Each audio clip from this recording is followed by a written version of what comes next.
Hallelujah, hallelujah, hallelujah.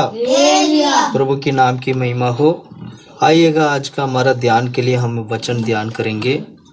प्रकाशित वाक्य की किताब 22वां अध्याय 15 वचन हम पढ़ते हैं।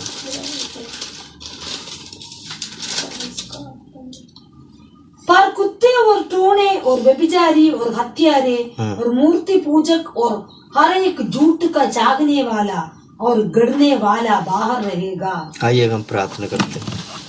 खुदा परमेश्वर, आमीन। प्रभु हम तारीफ करते, प्रार्थना करते प्रभु, दिए गए वचन के लिए हम धन्यवाद करते प्रभु। हालेलुया। वचन के द्वारा परमेश्वर की उस सच्चाई को, उस वेद को, स्वर्गराज के उस वेद को सीखने के लिए प्रभु, समझने के लिए मदद कर प्रभु। हम तारीफ करते हैं, प्रार्थना करते हैं, आपके अनुग्रह हम सभी के ऊपर होने पाए खुदा प्रभु। वचन सुनने वाला हर एक भाई बहनों को प्रभु आशीष करे, उन्हें सच्चाई समझ में आने पाए खुदा प्रभु। उस स्वर्गराज के उस वेदों को सीखने के लिए उन सभी लोगों को मदद कर खुदा परमेश्वर। हम धन्यवाद करते हैं, प्रार्थना करते हैं। बोलने वाला हम नहीं खुदा परमेश्वर, पवित्र आत्मा हो हम सभी लोगों को, हम सबको छिपा कर यीशु मसीह आप प्रकट होने पाए खुदा प्रभु। तारीफ करते, प्रार्थना करते इन वचनों के द्वारा हमारे बीच में आपने जो इच्छा रखा है प्रभु, वो इच्छा हमारा कलीसिया में, परिवार में, सभी लोगों के जीवन में पूरा होने पाए। यीशु के नाम से मांगते हैं खुदा प्रभु, आमीन।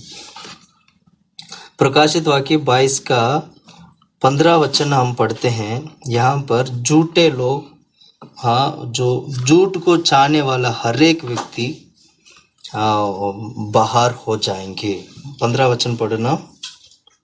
पर कुत्ते और टोने और व्यभिचारी और हत्यारे और मूर्ति पूजक और हर एक झूठ का चाहने वाला, हर एक जो झूठ को चाहने वाला और गढ़ने वाला बाहर रहेगा। हाँ, ये सारे क्या हो जाएंगे? बाहर रहेंगे। यहाँ पर बहुत सारे लोगों के बारे में पढ़ते हैं, लेकिन इसमें से हम एक विषय को हम इन दिनों में ध्यान करते आ रहे हैं, वो है झूठे के बारे में। हम पहले यूहन्ना की किताब में से हम इन वचनों को, झूठे के बारे में से, पहले यूहन्ना की किताब में 6 झूठों के बारे में लिखा गया है। वो कौन है वो झूठे हैं करके हम पिछले दिनों में हमने बहुत सारे बातों को सीखा है। कुल मिला के 6 झूठे के बारे में पहला यूहन्ना की किताब में लिखा गया है। उसमें से हम पहला 4 झूठे के बारे में हमने देखे हैं। आगे जो 2 झूठे के बारे में हमें देखना है, और जो वो 2 झूठे के बारे में परमेश्वर की इच्छा के अनुसार, प्रमुख इच्छा हो तो आज हम वो दोनों झूठे के बारे में आज हम देखेंगे। पहली बात, हालेलुया। पहली बात यह है कि ये किसके बारे में कहा गया है। यहाँ पर जो 6 झूठे के बारे में हम जो देखते हैं, यहाँ पर अन्य जाति लोगों के बारे में इतना नहीं लिखा है, वरन जो मसीह में जीवन बिताने वाले लोगों के बीच में जो झूठे हैं उसके बारे में ज्यादातर लिखा गया है। एक अन्य जाति व्यक्ति जिसने यीशु को ग्रहण नहीं किया, जिसने यीशु को पाया नहीं, वो तो झूठा तो है ही, वरन हम झूठे में उन लोगों के बारे में हम ध्यान कर रहे हैं जो मसीह में जीवन बिताने के बावजूद भी वो झूठा मानते हैं, झूठा हो जाते हैं। वो उनको झूठा, वचन के अनुसार झूठा माना जाता है। और क्यों झूठा माना जाता है करके हम इस तरह वचन को हम ध्यान करते आ रहे हैं। हालेलुया। सबसे पहला जो हमने जो देखा था, वो पहला अध्याय का, पहला यूहन्ना की किताब पहला अध्याय 6 वचन में हमने देखा था कि वे लोग अपने आप फेलोशिप तो रखते हैं, फेलोशिप संगति तो करते हैं, वरन वो क्या है, अंधकार में चलते हैं करके हमने वचन में पढ़ा था। पहला यूहन्ना की किताब पहला अध्याय 6 वचन। यदि हम करें कि उसके साथ हमारी सहभागिता है, उसके साथ हमारी सहभागिता है, यानी संगति है, और फिर अंधकार में चले, और फिर अंधकार में चले तो हम झूठे हैं, तो हम सत्य पर नहीं यानी चलते। फेलोशिप तो करते हैं, संगति तो करते हैं, मसीह में तो है ही, पर उनकी काम पूरा अंधकार का काम है, जिस कारण वो झूठा हो जाते हैं। पहला झूठा हमने ये देखा था। दूसरा है, वो ये लोग कहते हैं कि हमारे अंदर कोई पाप नहीं। पहला यूहन्ना की किताब पहला अध्याय का 8वां वचन पढ़ो। यदि हम कहें कि हमें कुछ भी पाप नहीं तो अपने आप को धोखा देते हैं, अपने आप को धोखा देते हैं, और हमें सत्य नहीं। हमें सत्य नहीं। हम आज भी हमारा कलीसिया में, हमारा चर्च में, कलीसिया में बहुत सारे लोग ऐसे हैं पाप करते हैं, पर वो ये नहीं कहते हैं कि मैंने पाप किया, उसको स्वीकार नहीं करते हैं, और मेरा अंदर पाप है करके वो स्वीकार नहीं करते हैं।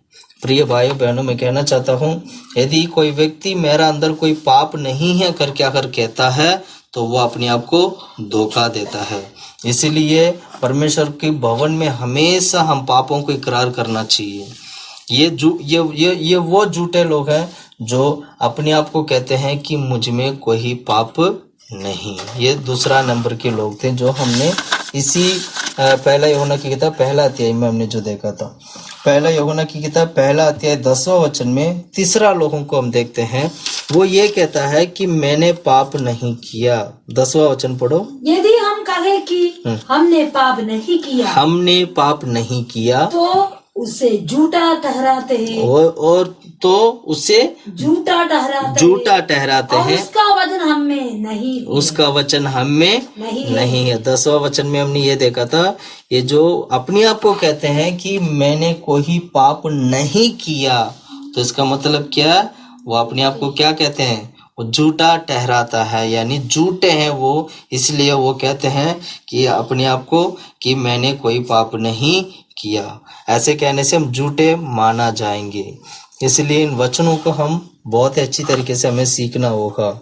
चौथा पॉइंट हमने देखा था, चौथा पॉइंट पढ़ो, दूसरा अध्याय का वचन 4, 2 का 4।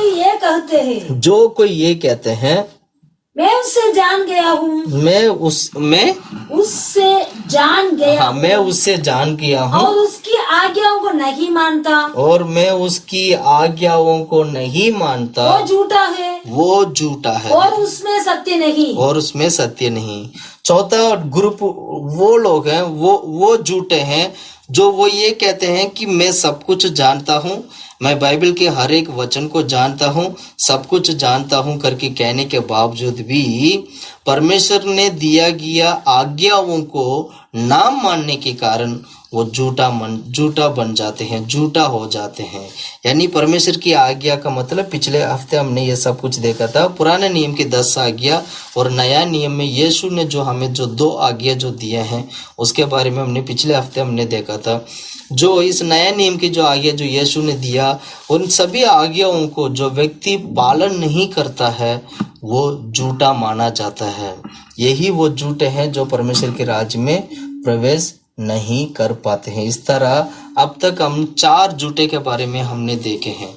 आज मैं प्रभु की, यदि परमेश्वर अनुमति करे, प्रभु की इच्छा हो, तो ज़रूर हम और 2 झूठे के बारे में हम पूरी तरीके से हम देखेंगे। इस तरह जो है कुल मिला के पहला यूहन्ना की किताब में कुल मिला के 6 झूठे के बारे में लिखा गया है।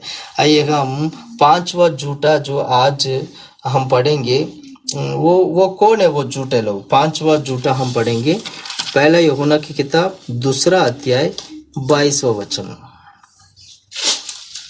22वां वचन पढ़ो। झूठा कौन है? झूठा कौन है? केवल वो जो यीशु के मसीह होने से इनकार करता है। यीशु को मसीह होने से इनकार करने वाला व्यक्ति झूठा है, यही लिखा ना। झूठा कौन है?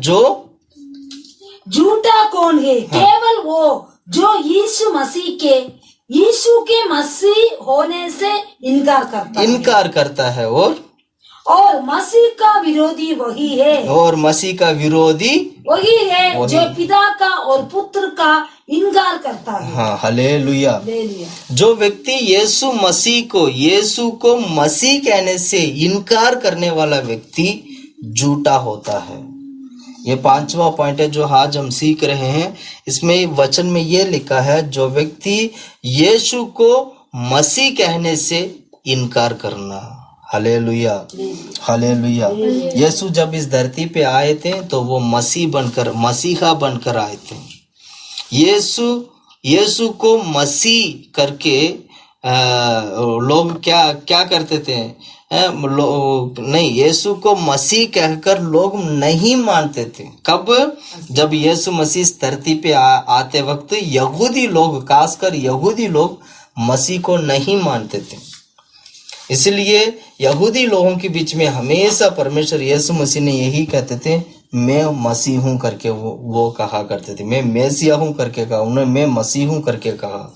वो इतना ही नहीं, यीशु मसीह ने यह भी कहा था, मैं यहूदा का राजा हूं करके कहा था। पर इस बात को यहूदी लोग क्या करते थे? इनकार करते थे। इनकार किया करते थे, जिस कारण आखिरी में वही यहूदी लोग यीशु मसीह को क्या किया? क्रूस पर चढ़ा दिया और क्रूस पर उसको मार दिया। प्रिय भाइयों बहनों, मैं कहना चाहता हूँ, यीशु मसीह है करके हमें क्या करना चाहिए? विश्वास करना चाहिए। अगर यीशु को मसीह कहकर अगर आप विश्वास नहीं करोगे तो हम परमेश्वर को इनकार करने वाले बन जाएंगे। इतना ही नहीं, वचन के अनुसार हम झूठे हो जाएंगे। परमेश्वर को मसीह करके पुकारने वाले होना चाहिए। इसलिए हम हमेशा यीशु मसीह करके कहना है, यीशु मसीहा, यीशु मसीह, केवल यीशु नहीं, यीशु मसीह, यीशु मसीह। बहुत सारे लोग इस धरती पे हैं, ओनली जीसस, केवल यीशु को मानने वाले लोग हैं। और बहुत सारे लोग सिर्फ यीशु करके कहते हैं पर वो मसीह नहीं कहते हैं। प्रिय भाइयों बहनों, यीशु को मसीह कर अगर आप नहीं कहते हैं तो समझ लीजिएगा, उसको अगर आप स्वीकार नहीं करते हैं या उसको इनकार कर देते हैं तो हमारे जीवन में हम परमेश्वर को इनकार करने वाले बन जाएंगे और झूठा माना जाएंगे। क्यों यीशु को मसीह करके कहना चाहिए? वचन के अनुसार देखेंगे तो बाइबल में लिखा गया है, यहूदी लोगों के लिए परमेश्वर हमेशा एक मेसिया आएगा करके, हमेशा यहूदी लोगों के लिए एक आशा था, एक इच्छा था और वो एक विश्वास था कि एक मेसिया आएगा, हम लोगों को छुड़ाएगा। और इस बात को वो लोग विश्वास नहीं करते थे कि यीशु मसीह है करके। पर यीशु का जब जन्म हुआ था, जन्म पर ही यीशु मसीह के बारे में बहुत अच्छी तरीके से बहुत सारे बातों को हमें सीखने को मिलता है कि यीशु एक मसीह होकर जन्म हुआ था। मसीह का मतलब क्या? मसीह का मतलब क्या? अभिषेक, अनॉइंटेड, अभिषेक है ना। मसीह का मतलब क्या? अभिषेक, मतलब अभिषेक किया गया व्यक्ति। यीशु मसीह को अभिषेक किया गया था। हालेलुया। इसलिए किसी दिन मेरे को मौका मिलेगा तो मैं यीशु मसीह के बारे में प्रचार करूंगा, जिसमें मसीह को और अच्छी तरीके से हम सीखने के लिए। लेकिन आज मैं इतना डिटेल में नहीं जाऊंगा क्योंकि हमारे पास समय बहुत कम है। प्रिय भाइयों बहनों, मैं कहना चाहता हूँ यीशु मसीह के ऊपर विश्वास करना चाहिए। वो मसीह का मतलब यही है, अनॉइंटेड, मतलब वो अभिषिक्त है हमारे लिए। अनॉइंटेड इसलिए अनॉइंटेड है, वो छुड़ाने के लिए अनॉइंटेड है, वो बचाने के लिए अनॉइंटेड है, वो जीवन देने के लिए अनॉइंटेड है। वो पुत्र परमेश्वर बनकर आए थे और हम बेटा होने का अधिकार हम सभी को वो दिया है। इसलिए वो अनॉइंटेड पाया गया एक मसीह है और हमें छुड़ाता है आज भी। और यीशु मसीह के द्वारा हम स्वर्ग जाते हैं। ये सब कुछ ऐसे बहुत सारे बातें मैं कह सकता हूँ। इस तरह वचन को हम सीधी मैं सिंपल तरीके से मैं बोलूँगा, कभी भी हम परमेश्वर को, यीशु मसीह को इनकार नहीं करना चाहिए। कभी भी यीशु मसीह को हमारे जीवन से अलग नहीं करना चाहिए। इसलिए कहते हैं यदि हम परमेश्वर को इनकार करने वाला व्यक्ति बन जाएंगे तो उसको कहते हैं मसीह विरोधी। उसको क्या कहते हैं? मसीह विरोधी। यदि पुत्र परमेश्वर को इनकार करने वाला अगर बनते हैं तो समझ लीजिएगा हम मसीह विरोधी बनेंगे। इसलिए मैं बहुत सारे बातों को मुझे आज बताना होगा, इसलिए समय ना होने के कारण मैं शॉर्ट में मैं प्रचार करूंगा, जिससे कि वचन को कम से कम हम अच्छी तरीके से सीख सके, समझ सके, सच्चाई को सही से हम पहचान सके। हालेलुया। हम दोबारा पढ़ते हैं उस वचन को, दूसरा अध्याय का 22वां वचन। झूठा कौन है? केवल वो जो यीशु के मसीह होने की इनकार करता है। जो यीशु मसीह को इनकार करने वाला व्यक्ति झूठा होगा और इतना ही नहीं, उनमें कोई सच्चाई नहीं है, तो इसलिए वो क्या है, मसीह विरोधी भी है। लूका की सुसमाचार 12 का 9 वचन अगर आप पढ़ते हो, लूका की सुसमाचार 12 का 9,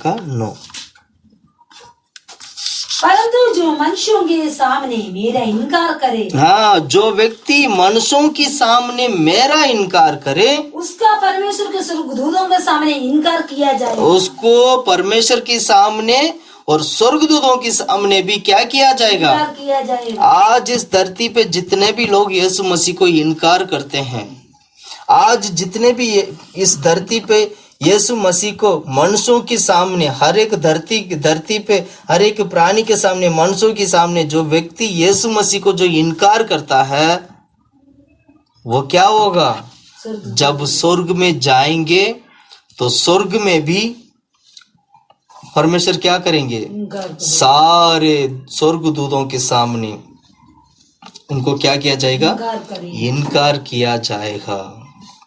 प्रिय भाइयों बहनों, मैं कहना चाहता हूँ, यदि हम परमेश्वर को सही तरीके से आराधना नहीं करेंगे, महिमा नहीं करेंगे, परमेश्वर को मानेंगे नहीं, उसकी सच्चाई को नहीं मानेंगे, उसके वचन को नहीं मानेंगे, यीशु को नहीं मानेंगे, यीशु मसीह को नहीं मानेंगे, तो मैं कहना चाहता हूँ हम स्वर्ग में भी हमें कोई मानने वाला नहीं होगा। आज कितने लोग जीवन बिताते हैं, कितने आप धरती पे एक बार देखिए, एक नजर मारिएगा धरती के ऊपर, कितने सारे लोग हैं जो यीशु को नहीं जानते हैं, कितने सारे लोग हैं जो यीशु मसीह को मसीह करके नहीं पुकारते हैं। उनका क्या हाल होगा, क्या स्वर्ग में क्या हो रहा होगा, क्या होगा स्वर्ग में, सोच के देखिएगा।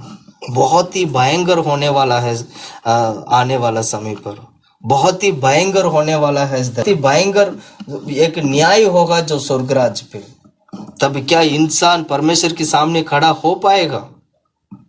आज तो बहुत अच्छा लगता है इस धरती पे अपनी मन मर्जी से जीवन बिताने के लिए, हालांकि वचन बिल्कुल भी अपनी मनमानी के जैसे जीवन बिताने के लिए वचन कभी हमें अलाउड नहीं करता है।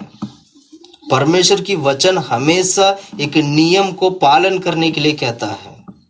मसीह का जीवन यह है कि परमेश्वर ने दिया गया वचन के अनुसार जीवन बिताना ही मसीह का जीवन है।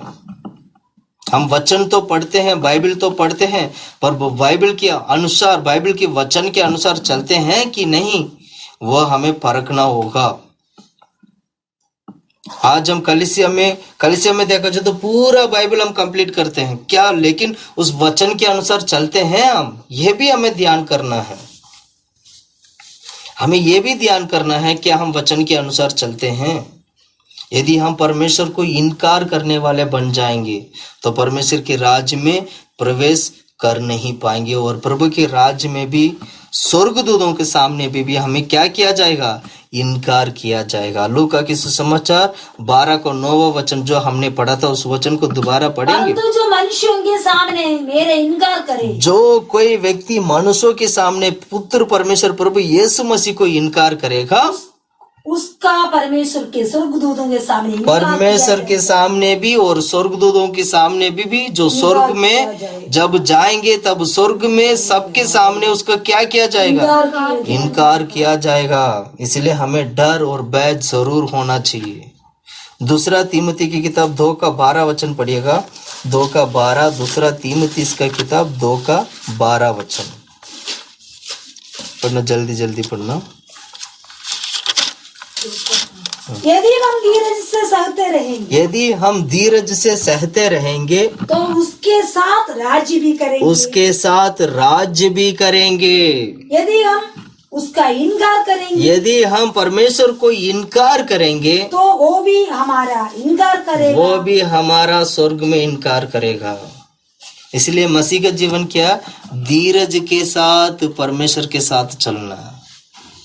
यदि हम परमेश्वर को इनकार करेंगे, जरूर मैं कहता हूं स्वर्ग में भी हमें इनकार किया जाएगा। इसलिए यूहन्ना की किताब में पढ़ते वक्त हमने यही सीखा है कि जो व्यक्ति परमेश्वर को इनकार करता है वो वही झूठा है। झूठे की झुंड में हमें नहीं जाना चाहिए। इस झूठे के झुंड में हमारे नाम नहीं आना चाहिए। कभी भी मसीह लोगों का जीवन एक झूठा भरा जीवन नहीं होना चाहिए। सच्चाई जीवन होना चाहिए, एकदम सफेद की तरह एकदम सच्चाई होना चाहिए। झूठा जीवन बिताने के लिए परमेश्वर ने नहीं बुलाया है आपको। झूठा जीवन बिताकर नरक में जाने के लिए परमेश्वर ने नहीं बुलाया है।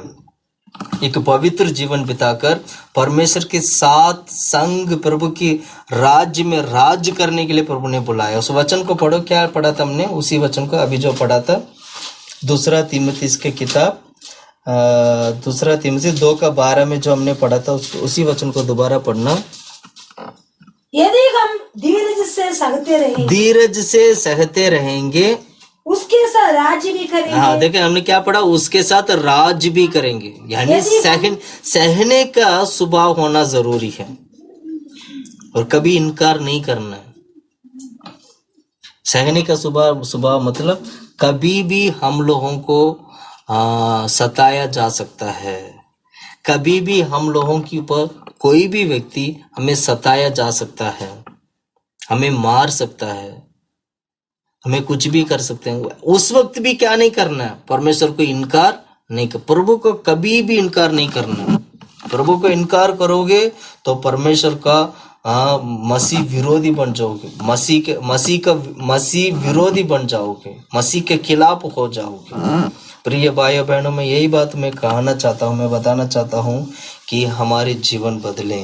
कहीं झूठे का झुंड में जाकर हम लोग अपना जीवन को अनजाने में झूठे होकर ना बिताए। हालेलुया। मैं एक और वचन पढ़ाना चाहूंगा, पहला यूहन्ना की किताब 2:23 वचन पढ़ो। 2:23 में वहां पर क्या पढ़ते हैं? यहाँ पर पढ़ो। जो कोई पुत्र का इनकार करता है, देखिएगा यहाँ पर क्या लिखा, जो कोई पुत्र को इनकार करता है उसके पास पिता भी नहीं। हाँ, जो पुत्र को मान लेता है उसके पास पिता भी है। हाँ, जो व्यक्ति पुत्र को इनकार करेगा उसके पास पिता नहीं होगा। जो व्यक्ति पुत्र को मान लेगा उसके पास पिता होगा। ध्यान से सुनना, इसको मैं समझाने का एक तरीका बताता हूँ। पिता परमेश्वर एक लौता पुत्र यीशु मसीह को इस धरती पे भेजा था, तो उस एक लौता पुत्र के ऊपर विश्वास करने वाला व्यक्ति, जो व्यक्ति पुत्र परमेश्वर के ऊपर विश्वास करेगा, तो समझ लीजिएगा उसने पिता को भी पा लिया। यानी इसका अर्थ यह हुआ, जिसने यीशु को ग्रहण किया उसने पिता परमेश्वर को भी पा लिया। इसका अर्थ हुआ। अब इसका दूसरा अर्थ यह है कि जिसने यीशु को पुत्र परमेश्वर प्रभु यीशु मसीह को स्वीकार नहीं किया, उसने पिता परमेश्वर को भी क्या नहीं किया? स्वीकार नहीं किया। इस वचन से ये बात तय हो चुका है। इस वचन से ये बात हम सीख पाते हैं कि केवल यीशु के द्वारा ही हम पिता को भी पा सकते हैं। यानी यीशु को जिसने नहीं पाया वो पिता को नहीं पा सकता है। यही बात है ना। अब देखिएगा, अब मैं इसको और एक बात में एक उदाहरण में बताना चाहता हूँ। जब यीशु मसीह इस धरती पे आए थे, जब यीशु मसीह इस धरती पे यहूदा का राजा बनकर जब यीशु मसीह इस धरती पे जब जन्म हुआ था, तब सभी लोगों ने पूछा था कि तुम कौन हो? तो उन्होंने कहा कि मैं यहूदा का राजा हूं करके उन्होंने कहा था। तब यहूदी लोगों ने क्या किया? यहूदी लोग पिता को स्वीकार कर रहे थे, लेकिन पुत्र परमेश्वर यीशु मसीह को क्या नहीं किया? स्वीकार नहीं किया। ध्यान से सुनना, यहूदी लोगों को मानना यह है कि पिता परमेश्वर यहोवा परमेश्वर, लेकिन यहूदी लोग मसीह को नहीं मानते थे। आज भी यहूदी लोगों के पास जो बाइबल है वो पुराने नियम ही बाइबल वो पढ़ते हैं, पुराने नियम का बाइबल को ही वो मानते हैं। उनके पास नया नियम बाइबल नहीं है और उसको मानते नहीं है। ये यहूदी लोग आज भी इसको पालन करते हैं। आज भी हर एक यहूदी जो है बाइबल को अच्छी तरह पढ़ते हैं। वो तोरा जो माना जाता है, जो किताब है, जो बाइबल है, जो पहला जो पांच जो किताब है उस तोरा जो कहते हैं, जो उस सारे किताबों को क्या करते हैं, वो पढ़ते हैं और वो यहोवा परमेश्वर को मानते हैं और कभी भी वो यीशु को नहीं मानते हैं। प्रिय भाइयों बहनों, मैं कहना चाहता हूँ, जब यहूदी लोगों ने यीशु को नहीं माना था, केवल जब यहोवा को माना था, यहोवा मतलब पिता परमेश्वर को जो मानते थे, जो यीशु को नहीं मानते थे, आपको क्या लगता है वचन के अनुसार, क्या वो स्वर्ग जाएंगे? बिल्कुल भी नहीं जा पाएंगे। जितने भी लोगों ने यीशु को ग्रहण किया, यीशु के पहले जितने संत लोगों ने जो जीवन बिताया है, वह सभी लोग क्या है, वह सभी लोग जो यहोवा परमेश्वर के ऊपर विश्वास करते थे और आने वाले यीशु मसीह के बारे में भी वो भविष्यवाणी किया करते थे, वो लोग स्वर्ग जाएंगे। वो पुराने नियम के संत लोग हैं। लेकिन जब यीशु मसीह जन्म होने के बाद जिसने यीशु को विश्वास नहीं किया, वो स्वर्ग नहीं जाएगा। जिसने यीशु को विश्वास नहीं किया, जिसने यीशु को पाया नहीं, जिसने यीशु को स्वीकार नहीं किया, वो स्वर्ग नहीं जा पाएगा। हालेलुया। इस वचन से एक बात अच्छी तरह सीख पाते हैं हम लोग कि चाहे वो यहूदी हो, चाहे वो यूनानी हो, चाहे वो कोई भी हो, चाहे वो धरती का किसी भी कोने में क्यों ना हो, अगर आपको स्वर्ग में जाना है तो यीशु ही एक ही मार्ग है, अनेक मार्ग नहीं है, एक ही मार्ग है जो यीशु है, और उस यीशु के द्वारा परमेश्वर के राज में प्रवेश कर सकते हैं। इसलिए यीशु मसीह को कभी इनकार नहीं करना। इनकार करोगे तो उनके अंदर पिता नहीं होगा, पिता परमेश्वर नहीं होगा। यहूदी लोग क्या करते थे, यीशु को इनकार करते थे लेकिन पिता परमेश्वर को मानते थे, तो वो स्वर्ग नहीं जा पाएंगे। जिसने यीशु को स्वीकार किया वही स्वर्ग जाएगा और उनके अंदर पिता भी होगा। जिसने यीशु को पाया उसने पिता को पा लिया है। यीशु मसीह यही सच्चा है। इस धरती पे रहते हुए तो हम लोगों को बहुत ही अच्छी तरीके से उन्होंने सिखाया है। वचन के माध्यम से, वचन को अच्छी तरह आप पढ़ेंगे, हम लोग पढ़ेंगे तो वचन से बहुत सारे सच्चाई को हम सीख पाएंगे। इसलिए पुत्र परमेश्वर यीशु मसीह को इनकार नहीं करना। इसलिए बाइबल में लिखा है, पुत्र यीशु मसीह कर इनकार करने वाला व्यक्ति झूठा होता है और वो स्वर्ग नहीं जा पाता है। पहला यूहन्ना की किताब 4 का 3 वचन पढ़ना सुझाव। 4 का 3। और जो आत्मा यीशु को नहीं मानते, जो आत्मा यीशु को नहीं मानते, वो परमेश्वर की ओर से नहीं, वो और वही तो मसीह के विरोधी, वो मसीह की विरोधी की आत्मा है, जिसकी चर्चा तुम सुन चुके हो कि वो आने वाला है। हाँ। और अब भी जगत में है। ये मसीह विरोधी कौन है? कौन है ये मसीह विरोधी? मसीह विरोधी वो है जो प्राणी, जो आत्मा यीशु को नहीं मानता है। मसीह विरोधी उसी को कहते हैं जो आत्मा यीशु को नहीं मानते। इस वचन को ना हम एक काम करते हैं, पहला वचन से पढ़ना सुझा। यह पहला यूहन्ना की किताब अध्याय 4 का पहला वचन से लेके 3 तक पढ़ो। हे प्रियो, हर एक आत्मा की प्रतीति ना करो, वरन आत्माओं को परखो कि आत्माओं को परखो कि वे परमेश्वर की ओर से है कि नहीं। हाँ, आत्मा को परखो कि क्या वो परमेश्वर की ओर से है या नहीं। क्योंकि बहुत से झूठे भविष्यद्वक्ता, क्योंकि अंतिम दिनों में बहुत सारे झूठे भविष्यवक्ता जगत में निकल खड़े हुए, सब बहुत सारे झूठे भविष्यवक्ता आ चुके हैं। यानी 2000 साल पहले जब लिखा गया था तभी क्या दिया, बहुत सारे मसीह विरोधी जो झूठे उपदेश जो लोग हैं निकल कर आ चुके, उसी वक्त आ चुके हैं। और परमेश्वर का आत्मा तुम इसी रीति से पहचान सकते हो। परमेश्वर की आत्मा इसी रीति से तुम पहचान सकते हो। जो आत्मा मान लेती है कि यीशु मसीह शरीर में होकर आया है। हाँ, आत्मा ये मानना चाहिए कि यीशु मसीह शरीर से होकर आया है, वो परमेश्वर की ओर से है, और वो परमेश्वर की ओर से है। यीशु जो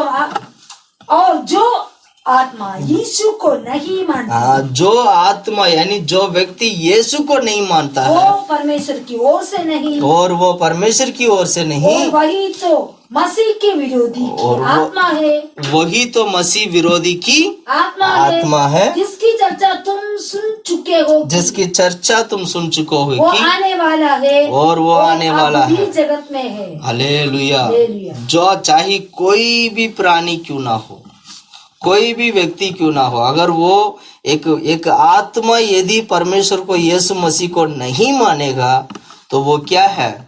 मसीह विरोधी। Hallelujah, hallelujah, hallelujah. प्रिय भाई और बहनों, मैं कहना चाहता हूँ परमेश्वर सर्वशक्तिमान परमेश्वर है और राजाओं का राजा है। यीशु मसीह को मानना हमारा कर्तव्य, हमारा काम है। यही हमारा काम है कि यीशु को मानना है। धरती पे जो कुछ काम करते होंगे, जो कुछ भी, जितना बड़ा अमीर, जितना बड़ा गरीब, जितना बड़ा व्यक्ति क्यों ना हो, जितना या गरीब से गरीब ही क्यों ना हो, लेकिन हर एक व्यक्ति को ये मानना होगा कि यीशु मसीह है। यीशु पिता का एक लौता पुत्र है करके हमें यीशु को क्या करना होगा? मानना होगा। ऐसे जो व्यक्ति नहीं मानता है या ऐसे जो आत्मा नहीं मानता है वो मसीह विरोधी कहा जाएगा। इतना ही नहीं, वो झूठा भी होगा, वो झूठा भी माना जाएगा। हालेलुया। इसलिए वचन को हमें सही से सीखना होगा, समझना होगा कि हम गलती काम कर रहे हैं, हम कहाँ पर हम बच रहे हैं, कहाँ पर गलती कर रहे हैं, कहाँ पर हमारा क्या हो रहा करके वचन की माध्यम से हमारे जीवन को परखना होगा। हम लोगों को, बहुत सारे लोगों को ये नहीं समझ में आता है कि हम सही जीवन बिता रहे हैं, गलत जीवन बिता रहे हैं, कन्फ्यूजन में रहते हैं, खुद कन्फ्यूजन में रहते हैं कि क्या मैं सही जीवन बिता रहा हूं या गलत जीवन बिता रहा हूं। खुद कन्फ्यूजन में रहते हैं। कन्फ्यूजन ना होने के लिए एक तरीका यही है कि परमेश्वर की वचन को यानी बाइबल को पढ़िएगा। बाइबल आपकी सारे कन्फ्यूजन को दूर करेगा। आप कितना पवित्र जीवन बिता रहे हैं, कितना एक धार्मिकता के जीवन बिता रहे हैं या कितना पाप में डूबे हुए, सभी बातों को वचन आपको प्रकट करके दिखा देगा। आज अब कितने पानी में डूबे हैं, कितने बाहर है, ये पवित्र आत्मा की वचन के द्वारा, परमेश्वर की वचन के द्वारा हम अपने आप को जान सकते हैं। Hallelujah, hallelujah. मैं एक और वचन भी मैं पढ़ाना चाहूँगा कि ताकि हम और थोड़ा सा वचन को सीख सकें। पहला कोरिन्थियों की किताब 12 अध्याय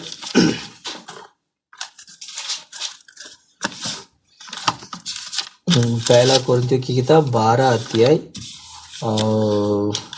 एक मिनट पहला कोरिन्थियों की किताब 12 अध्याय पहला वचन से हम पढ़ते हैं। हे भाइयों, मैं नहीं चाहता कि तुम आत्मिक वरदानों के विषय में अनजान रहो। तुम जानते हो कि जब तुम अन्य जाति थे, देखिएगा, तुम जानते थे तब जब तुम अन्य जातियों में थे तो गूंगी मूर्तियों के पीछे जैसे चलाए जाते थे। गूंगी मूर्तियों के पीछे चलाया जाते थे। ध्यान से सुनिएगा, वैसे चलते थे। परमेश्वर की वचन क्या सिखाता है कि पवित्र आत्मा की वरदानों को हमें जानना जरूरी है। इसलिए जानना जरूरी है क्योंकि पहले एक जमाने में गूंगे मूर्तियों के पीछे हम चलाया जाते थे। गूंगे मूर्तियों के पीछे मतलब जो मूर्ति बोल नहीं सकता है उसके पीछे हम चलाया हम जाया करते थे। और आगे पढ़ो। इसलिए मैं तुम्हें चेतावनी देता हूँ कि ये सारा जो भी मैं बात कह रहा हूँ ये बाइबल की वचन के अनुसार लिखा गया बात है। इसमें ये अगला हमने ये पढ़ा कि इसलिए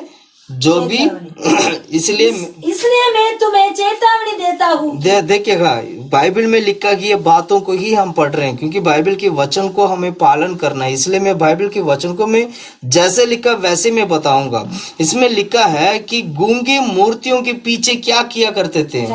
चलाए जाते थे। और इसलिए मैं चेतावनी देता हूँ कि जो कोई परमेश्वर की आत्मा की अगुवाई से बोलता है, जो कोई परमेश्वर की आत्मा की अगुवाई से बोलता है, वो नहीं कहता कि यीशु श्रापित है। हाँ, वो कभी ये नहीं कहेगा कि यीशु श्रापित यानी इनकार नहीं करेगा। और ना कोई पवित्र आत्मा के बिना कह सकता है कि यीशु प्रभु है। यानी पवित्र आत्मा की बिना भी कोई व्यक्ति ये भी नहीं कह सकता है कि यीशु प्रभु है। यानी पवित्र आत्मा हमारे जीवन में कार्य करता है कि यीशु प्रभु करके कहने के लिए।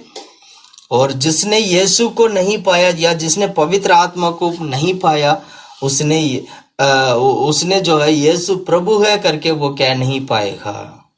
हालेलुया। पता थोड़ा कठिन जो सच्चाई है, मुझे नहीं पता कितने लोगों को समझ में आ रहा है। दोबारा हम पढ़ते हैं और थोड़ा अच्छी तरह समझ में आ जाएगा। सुजा दूसरा वचन से पढ़ो। दोबारा। तुम जानते हो कि जब तुम अन्य जाति थे तो गूंगी मूर्तियों के पीछे जैसे चलाए जाते थे वैसे चलते। गूंगी मूर्तियों के पीछे जैसे चलाए जाते थे वैसे ही चलते थे। और इसलिए मैं तुम्हें चेतावनी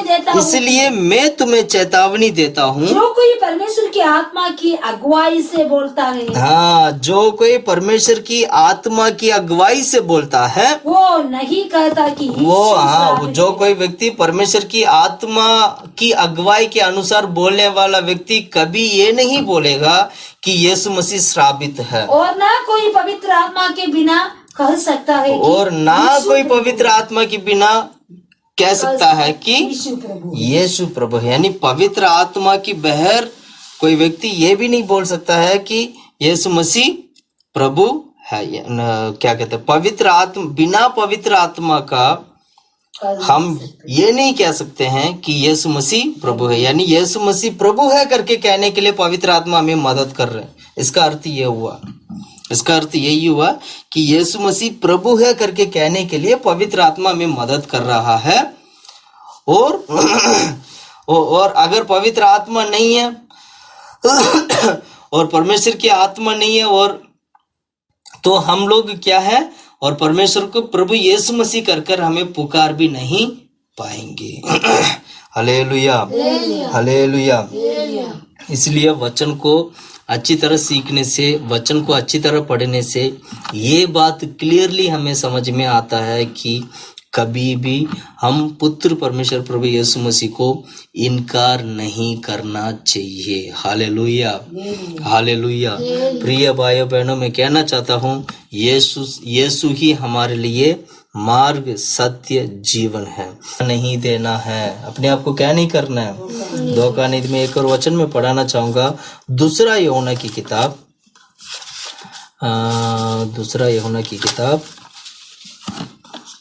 पढ़िएगा आप लोग। दूसरा यूहन्ना पहला अध्याय का 7वां वचन पढ़ो।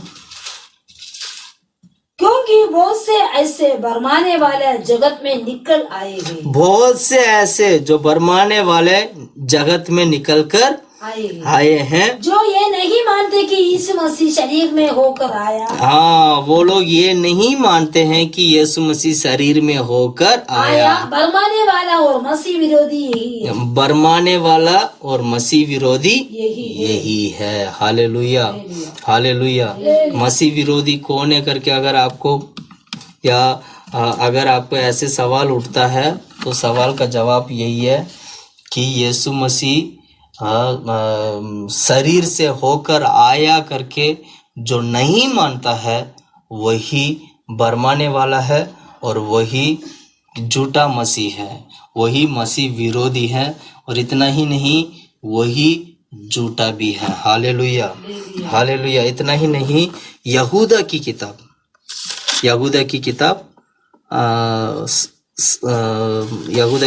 पहला अध्याय का वचन 4 पढ़ो। यहूदा प्रकाशित वाक्य के पहले का किताब कितने 4 वचन 4 पढ़ना। क्योंकि कितने ऐसे मनुष्य कैसे हम में आ मिले जिनके इस दंड का वर्णन पुराने समय में पहले ही से लिखा गया था। ये भक्तिहीन है और हमारे परमेश्वर का अनुग्रह को लुचपन में बदल डालते हैं। परमेश्वर ने दिया गया अनुग्रह को लुचपन में डालते हैं और हमारे एकमात्र स्वामी और प्रभु यीशु मसीह का इनकार करते हैं। एकमात्र स्वामी प्रभु यीशु मसीह का क्या करते हैं? इसका मतलब क्या हुआ?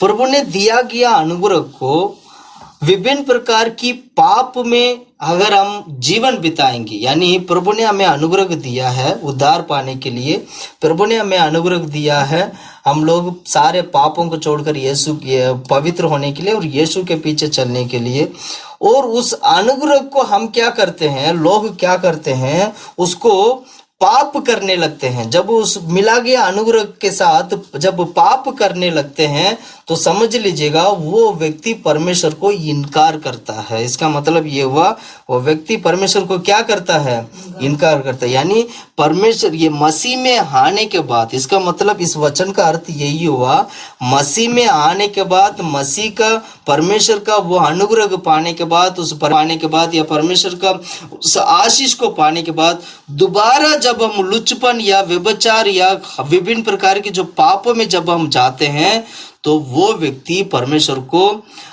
इनकार करने वाला करके माना जाएगा। यही है इस वचन का अर्थ। दोबारा पढ़ो इसको। क्योंकि कितने ऐसे मनुष्य चुपके से हमें हाँ मिलेंगे। हाँ, हमें हाँ मिले मतलब हाँ में हाँ मिलाते हैं चुपके से, और जिनके हम दंड का वर्णन पुराने समय में पगली ही से लिखा गया था। ये भक्तिहीन है और हमारे परमेश्वर के अनुग्रह को लुचपन में बदल डालते हैं और हमारे एकमात्र स्वामी और प्रभु यीशु मसीह का इनकार करते हैं। हाँ, और बस इतनी। इसमें ऐसे नहीं लिखा आग की दंड बातें हैं। अगला वचन पढ़ना। पर यद्यपि तुम सब बात एक बार जान चुके हो तो भी मैं तुम्हें इस बात की सुधि दिलाना चाहता हूँ कि प्रभु ने एक कुल को मिस्र देश से छुड़ाने के बाद विश्वास न लाने वाले को नष्ट कर दिया। फिर जिसने स्वर्गदूतों ने अपने पद को स्थिर न रखा वरन अपने निज निवास को छोड़ दिया, उसने उनको भी उस भीषण दिन के न्याय के लिए अंधकार में जो सदा काल के लिए बंधन में रखा गया। बस बस बस बस ये वही बात है। जो मसीह को इनकार करने वाला व्यक्ति वो मसीह विरोधी माना जाता है, वही झूठा होता है और वह आग में डाला जाता है। ये अध्याय पूरा अगर आप पढ़ोगे इसमें स्वर्गदूतों के बारे में लिखा है, बहुत सारे बातें स्वर्गदूतों के बारे में लिखा है। और इतना ही नहीं, एक परमेश्वर ने दिया गया अनुग्रह को स्वर्गदूतों के जीवन में भी यही हुआ था। दोबारा मैं इसको बात को रिपीट कर रहा हूँ, स्वर्गदूतों के जीवन में भी यही हुआ था।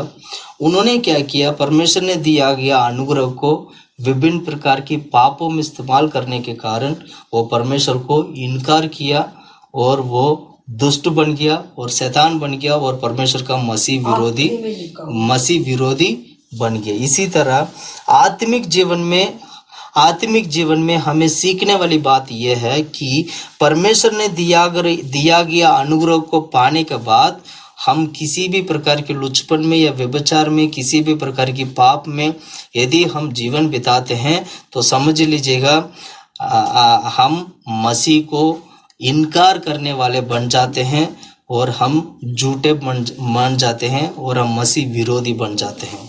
मसीह विरोधी का मतलब ये नहीं है कुल्लम खुल्ला यीशु मसीह को इनकार किया तो वो मसीह हो गया, मसीह के खिलाफ खड़ा हो गया तो मसीह हो गया, वो तो है ही। लेकिन हम कलीसिया में भी मसीह विरोधी वो हैं, जो मसीह विरोधी कलीसिया में भी वो हैं जिन्होंने परमेश्वर को अनुग्रह को पाने के बावजूद भी और उस अनुग्रह में या उस पवित्रता में ना चलते हैं, तो वो कहीं ना कहीं वचन हमें सिखाता है कि वो भी मसीह को इनकार करने वाला व्यक्ति है करके हम पढ़ते हैं। बाइबल का वचन देखिएगा कितना गंभीर बात लिखा गया है। इस सारे वचन को जब हम सुनते हैं, सारे वचन को जब हम सीखते हैं, हमारे अंदर एक डर आना चाहिए, हमारे अंदर एक भय आना चाहिए ताकि हम हमारे जीवन सुधरें और बदलें, आइंदा कोई पाप ना करें, आइंदा कोई गलत काम ना करें। हालेलुया। इसलिए मैं ये बात मैं कहना चाहता हूँ, मैं बताना चाहता हूँ, सच्चाई को अच्छी तरह समझ लीजिएगा, सीख लीजिएगा। सच्चाई को जानना ज़रूरी है, प्रभु में चलना ज़रूरी है। यही है वो जो परमेश्वर को इनकार करने वाले लोग। Hallelujah, hallelujah. यूहन्ना की किताब 8:44 पढ़िएगा। यूहन्ना की किताब 8:44, यूहन्ना की सुसमाचार 8:44।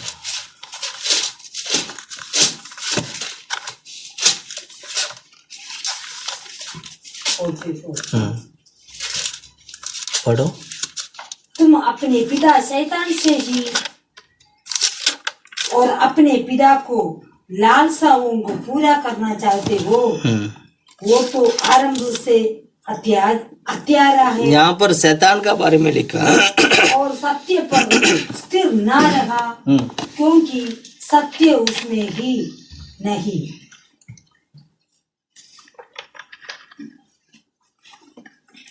सो जाए इस वचन को ना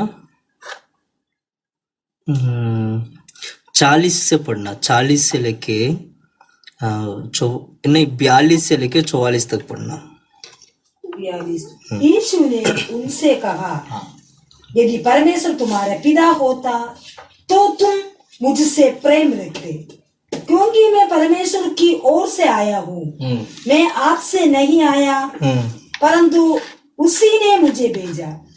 तुम मेरी बात क्यों नहीं समझते? मेरी बात क्यों नहीं समझते? इसलिए कि तुम मेरा वचन सुन नहीं सकते।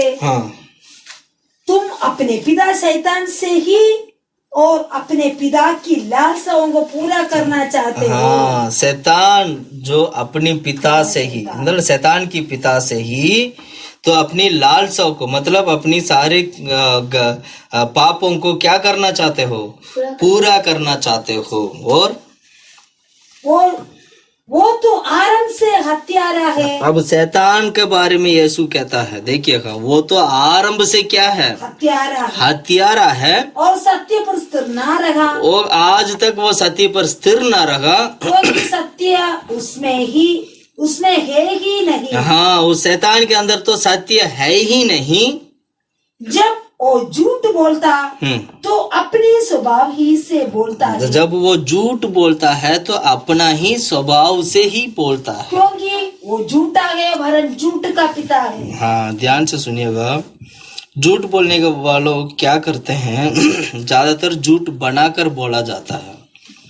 झूठ बनाकर जब बोलते हैं ना, तो समझ लेना वो अपना ही मन से बना के बोलने वाली बात होगी। अपना ही मन से बना के बोलने वाला कौन है? शैतान है। बाइबल में क्या लिखा है? अपना ही मन से जो बनाकर जो बोलता है वो झूठ जो बोलता है, तो वो क्या करता है? अपना ही मन से वो बनाकर वो बोलता है, इसलिए वो क्या है? शैतान है, वो झूठा है। शैतान का स्वभाव ये है कि वो अपने आप उसको बनाकर झूठ बोलना। हम में से बहुत सारे लोग ऐसे हैं जो झूठ बोलने से पहले प्लान करते हैं, अच्छा हम ऐसे झूठ बोलेंगे, अच्छा ऐसे हम बोलेंगे, अपने मन से ही बनाकर झूठ बोलते हैं। मन से बनाकर झूठ बोलने का मतलब ये हुआ वो शैतान की तरफ से बोलने वाला झूठ है। प्रिय भाइयों बहनों, मैं कहना चाहता हूं हम झूठ से बचना चाहिए। मसीह हो गए हैं हम लोग, प्रभु में चलने वाले हैं, परमेश्वर के वचन में चलने वाले हैं। हमारे जीवन में झूठ नहीं आना चाहिए, झूठ नहीं बोलना। वो आरंभ से झूठ बोलने वाला व्यक्ति है। यही बात यीशु ने सिखाया। वो तो आरंभ से झूठ बोलने वाला व्यक्ति है, उसके अंदर कोई सच्चाई नहीं था। इसलिए हर प्रकार की गंदे कामों को तुम क्या करते हो? तुम्हारा पिता यानी शैतान की पिता की इच्छा को तुम क्या करते हो? तुम्हारे जीवन में पूरा करते हो। ये है झूठे हैं, ये है झूठ का सबसे बड़ा बाप, झूठ का बाप। ये सारे झूठ, जितना भी झूठ के बारे में हमने पढ़ा है, ये सारे झूठ जो है शैतान की ओर से आने वाला झूठ है। इसलिए इस बात को हमें समझना चाहिए, सीखना चाहिए, सावधान रहना चाहिए कि हम मसीह में चले तो चले, वचन के अनुसार चलने की प्रयास करें। Hallelujah, hallelujah, hallelujah. मैं एक और वचन में पढ़ाना चाहूँगा। हाँ, प्रकाशित वाक्य की किताब 3 अध्याय 3 का 9वां वचन पढ़ते हैं। वहाँ पर एक कलीसिया का बारे में पढ़ते हैं। 3 का 9। देख, मैं शैतान के उन सब सभा वाले उनके तेरे वश में कर दूंगा जो यहूदी बन बैठे हैं, पर है नहीं, पर है ही नहीं, पर क्या करते हैं, झूठ बोलते हैं। झूठ बोलते हैं। एक फिलदेल्फिया कलीसिया के बारे में बोलते वक्त, फिलदेल्फिया कलीसिया के बारे में बोलते वक्त उन लोगों का एक स्वभाव यह है कि वे अपने आप कहते हैं कि मैं यहूदी हूँ, और वाकई में क्या नहीं है, यहूदी नहीं है, इसलिए वो क्या है, झूठ बोलते हैं।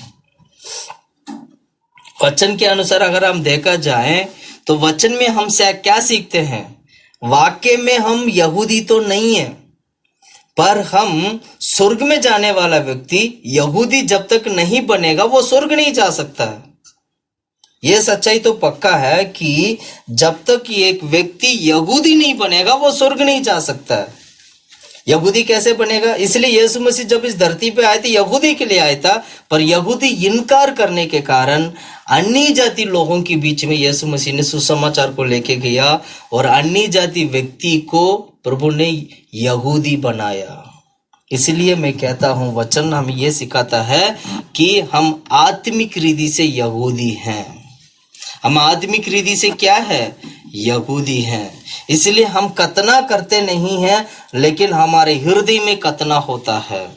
यहूदी लोग कतना करते हैं, वो उस यहूदी लोग कतना करने वाला उस मांस के ऊपर उसको भरोसा होता है, वरन वचन हमें सिखाता है उस मांस के ऊपर भरोसा करने की आवश्यकता नहीं है, क्योंकि हमारी कतना हृदय में हुआ है, इसलिए हम यहूदी हैं। प्रिय भाइयों बहनों, मैं कहना चाहता हूं यहूदी बोलने से यहूदी नहीं होगा।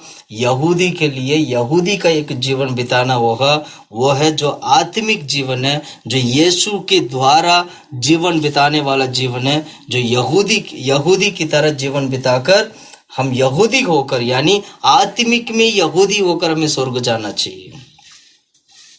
इस वचन को क्लियर, इस बात को क्लियर करने के लिए मुझे एक दो वचन निकालना पड़ेगा, तभी समझ में भी आएगा। रोमियो की किताब कतना के बारे में पढ़ते हैं ना, कतना के बारे में भी और यहूदी के बारे में भी पढ़ते हैं। रोमियो की किताब में वचन है,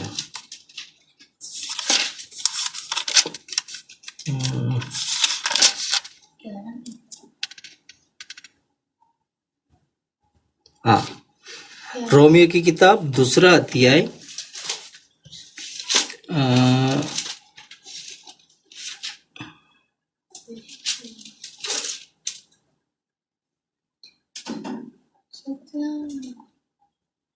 नहीं, मैं इसको थोड़ा अच्छा से समझाना चाहता हूँ।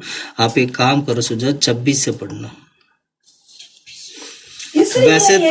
वैसे तो जब भी आप पढ़ोगे तो 2 अध्याय पूरा पढ़ना, बहुत ही अच्छी तरीके से समझ में आएगा।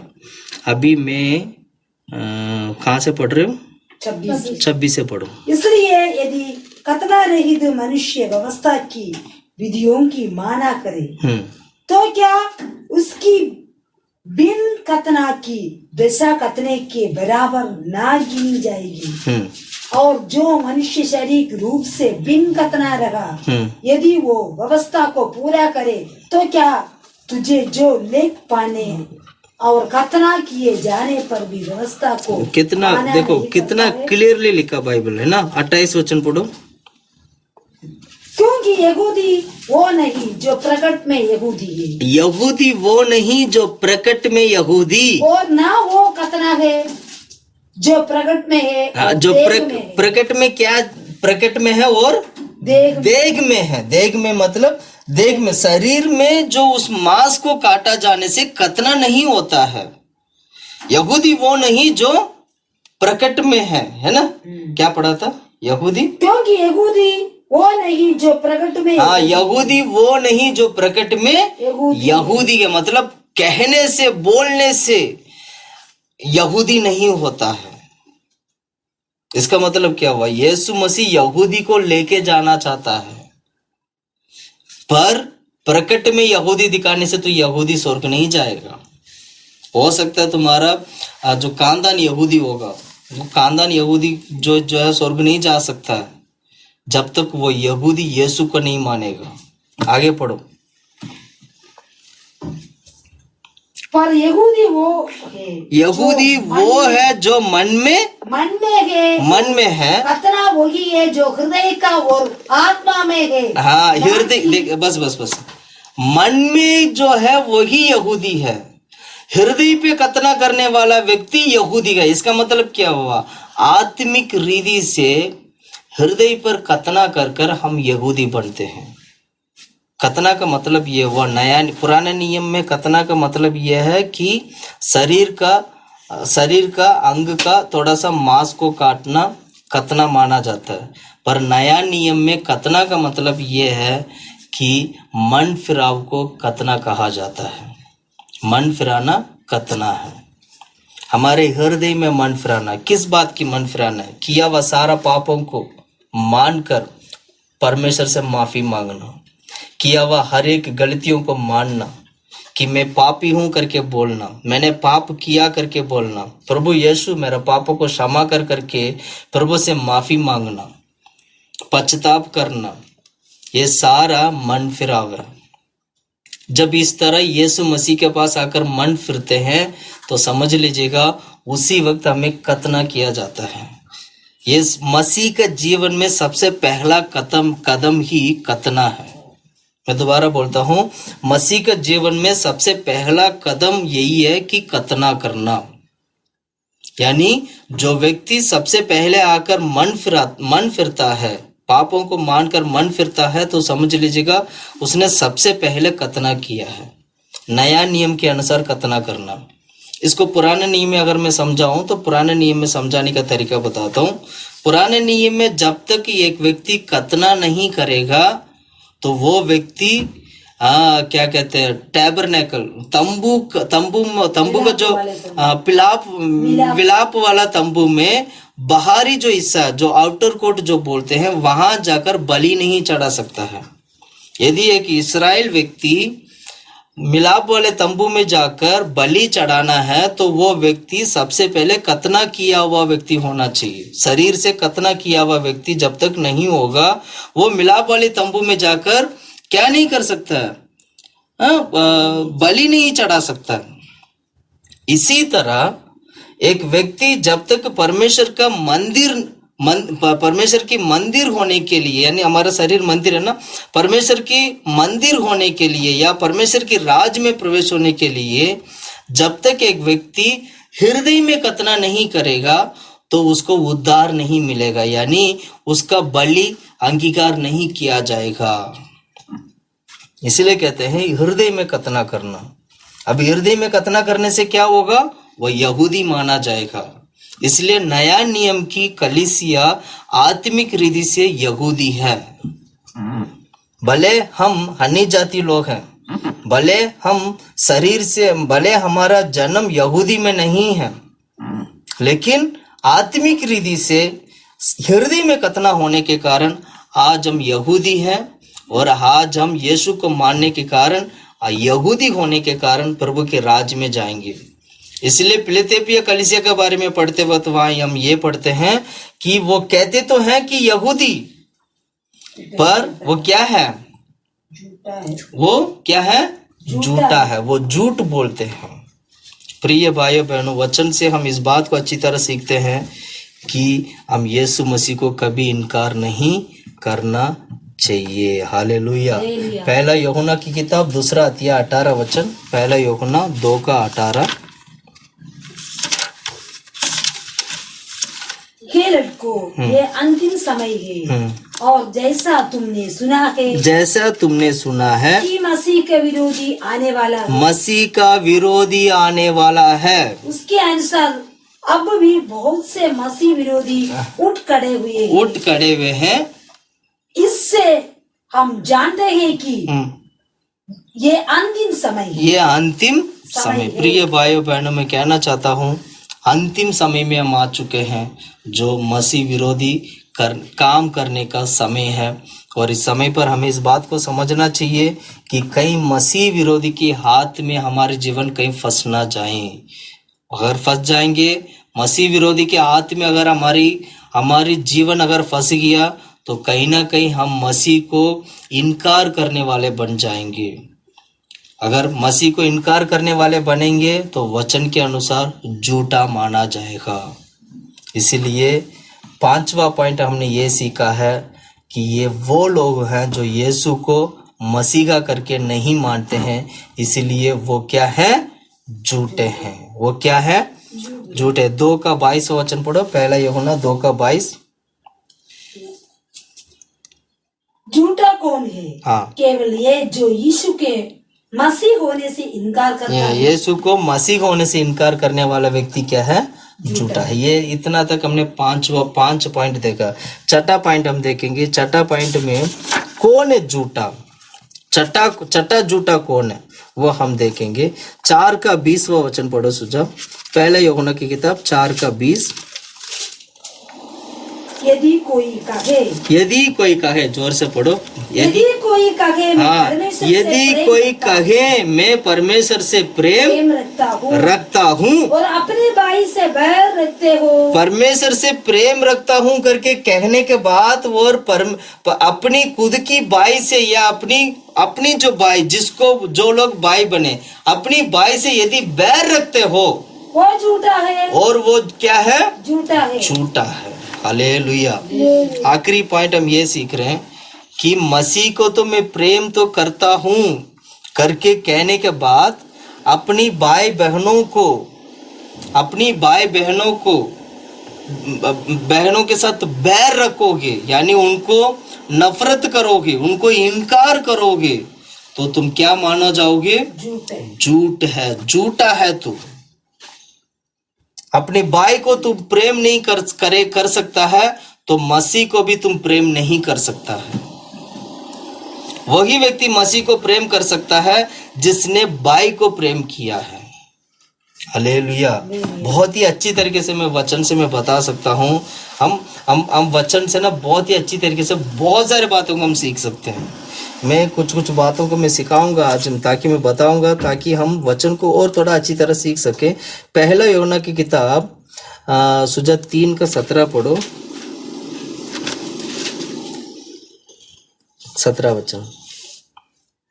पर जिस किसी के पास संसार की संपत्ति हो, हाँ, संपत्ति, संसार की संपत्ति हो और वो अपने भाई को कंगाल देखकर उस पर तरस ना चाहे, हाँ, तो उसमें परमेश्वर का प्रेम कैसे बना रह सकता है? अपनी भाई कंगाल पर है, अपनी भाई कंगाल पे रहने वाला भाई को देखकर अगर उसने तरस नहीं खाएगा तो उसके अंदर कैसे परमेश्वर की प्रेम हो सकता है? यही लिखा ना, पढ़ो, दोबारा पढ़ो। पर जिस किसी के पास संसार की संपत्ति हो, देखिएगा, एक भाई है जिसके पास संसार की सारे संपत्ति है और अच्छा भला है और अच्छा चंगा रहता है, भला रहता है, बहुत धन दौलत है उसके पास, और आगे पढ़ो। और वो अपने भाई को कंगाल देखकर, अपनी भाई को कंगाल देखिए, एक भाई के पास सब कुछ है और दूसरे भाई को वो क्या करता है? दूसरे भाई के जब वो देखता है तो उसके पास क्या है? कुछ भी नहीं है, वो कंगाल है। अपनी भाई को कंगाल देखकर उस पर तरस खाना चाहे, हाँ, तो उसमें परमेश्वर का प्रेम कैसे बना रह सकता है? तुम बाइबल थोड़ा सा ठीक नहीं पढ़ रहे, दोबारा पढ़ेंगे उस वचन को। पर जिस किसी के पास संसार की संपत्ति हो और वो अपने भाई को कंगाल देकर उस पर तरस खाना ना चाहे, हाँ, तरस खाना ना चाहे, पहले तो चाहे करके पढ़ा था। तरस खाना ना चाहे मतलब कंगाल होने के बाद उसकर तरस करना नहीं चाह रहा था। अगर ऐसे व्यक्ति होगा तो उसमें परमेश्वर का प्रेम कैसे बना रह सकता है? उस पर परमेश्वर का प्रेम कैसे बना सकता है? कैसे प्रभु का प्रेम उसके ऊपर कैसे होगा? प्रिय भाइयों बहनों, मैं कहना चाहता हूँ, अपने भाई को प्रेम करना है, अपनी पड़ोसी से प्रेम करना है। अब भाई का मतलब कौन है यहाँ पर? पहले तो मैं ये क्लियर कर देता हूँ, भाई कौन है। भाई वो है, एक तो अपने सह भाई बहन लोग, ये अपने भाई बहन लोग हैं, इनके ऊपर तरस खाना हमारा काम है। दूसरा है दूसरा है जो आत्मिक रीति से हमारा भाई बहन लोग हैं, जितना भी आत्मिक भाई बहन लोग हैं, आत्मिक भाई बहन लोग मतलब जब हम ये कलीसिया में जाते हैं तो कलीसिया में जितना भी भाई लोग बहन लोग सभी लोग क्या है, भाई बहन लोग हैं, आपस में प्रभु में भाई बहन लोग हैं। तो ये सारे भाई बहन लोग हैं। और दूसरा, संसार में भी बहुत सारे भाई बहन लोग होते हैं और लोग होते हैं, दूसरों को प्रेम करना, अपनी पड़ोसी को प्रेम करना। यीशु ने जो दूसरा जो आगे जो यही हमने सिखाया था ना कि औरों को प्रेम करना, दूसरों को प्रेम करना, यानी पड़ोसी को प्रेम करना, यही हमारा भाई लोग है। इसके ऊपर तरस खाना हमारा काम है। इनके ऊपर अगर प्रेम नहीं है, अपने भाइयों के ऊपर प्रेम नहीं है, अपनी बहनों के ऊपर प्रेम नहीं है, तो कहीं ना कहीं क्या करते हैं, हम परमेश्वर की प्रेम को खो देते हैं। इसका मतलब क्या हुआ, वचन का मतलब क्या हुआ, यदि परमेश्वर को प्रेम करना है तो सबसे पहले अपने भाई को प्रेम करो। वचन से यही मतलब बना ना। जो व्यक्ति अपने भाई को प्रेम करेगा तो समझ लीजिएगा उसके अंदर परमेश्वर की प्रेम है। यदि कोई व्यक्ति अपनी भाई बहनों को प्रेम करने वाला व्यक्ति बनेगा तो उसके अंदर परमेश्वर का प्रेम प्रकट होगा। Hallelujah, hallelujah. 4:12 वचन पढ़ो, 4:12, पहला यूहन्ना 4:12। परमेश्वर की कभी किसी ने नहीं देखा। हाँ, ये बात मैं थोड़ा सा अच्छी तरह समझाना चाहूँगा। हाँ, बहुत बार हम लोगों को ये सवाल होता है कि क्या हमने प्रभु को देखा है, क्या किसी ने प्रभु को देखा है। मुझे बहुत ही एक मन में ये सवाल रहता है कि हम परमेश्वर को क्यों नहीं देख पाते हैं। मुझे बहुत बार ये सवाल मेरा हृदय में आया, लेकिन आज इस वचन से, आज का इस प्रचार से, सच्चाई से मैंने एक सच्चाई सीखा हूँ कि हम परमेश्वर को प्रतिदिन देखते हैं। वो कैसे देखते हैं मैं इसको थोड़ा बताना चाहता हूँ। पहले वचन पढ़ो सुजा। परमेश्वर को कभी किसी ने नहीं देखा। देखिए ध्यान से देखिएगा, वचन में लिखा है कि हम परमेश्वर को किसी ने मतलब परमेश्वर को किसी ने नहीं देखा है। आज तक परमेश्वर को किसी ने क्या नहीं किया, नहीं देखा। लेकिन देखने की इच्छा तो है ना, प्रभु को देखने की इच्छा है। हर व्यक्ति चाहते हैं, कितने सारे लोग प्रार्थना करते हैं, वो चाहते हैं कि मैं प्रभु को देखूं। बहुत सारे लोग चाहते हैं कि मैं प्रभु को देखूं, लेकिन वो परमेश्वर ने क्यों छिपाया, यही एक बहुत बड़ा रहस्य है। क्यों परमेश्वर ने अपना चेहरा क्यों छिपाया सबको, ये अपना चेहरा बोल सकते हैं, या अपने आप को परमेश्वर ने क्यों प्रकट नहीं दिखाया। इसलिए वो प्रकट नहीं दिखाया ताकि हम सभी लोग अपनी भाई बहनों को प्रेम कर सके और प्रेम के कारण परमेश्वर को हम देख सके। इस वचन से यही हम सीखते हैं। पढ़ो उस वचन को पूरा, यही ऐसे ही लिखा, पढ़िएगा। पर परमेश्वर, दोबारा पढ़ो। परमेश्वर को कभी किसी ने नहीं देखा। परमेश्वर को कभी किसी ने नहीं देखा। यदि हम आपस में प्रेम रखे। यदि देखिएगा, प्रभु को तो देखा नहीं है, लेकिन दोबारा कहता हूँ, प्रभु को किसी ने भी नहीं देखा, लेकिन वहां पर एक शब्द लिखा, लेकिन लिखा ना, लेकिन यदि आपस से, यदि हम आपस में प्रेम रखें, यदि हम आपस से प्रेम रखें। देखिए वहां लिखा यदि, प्रभु किसी ने परमेश्वर को आज तक देखा नहीं है, लेकिन यदि, वहां यदि जो शब्द लिखा ना, ये बहुत जरूरी है। यदि परमेश्वर, यदि क्या,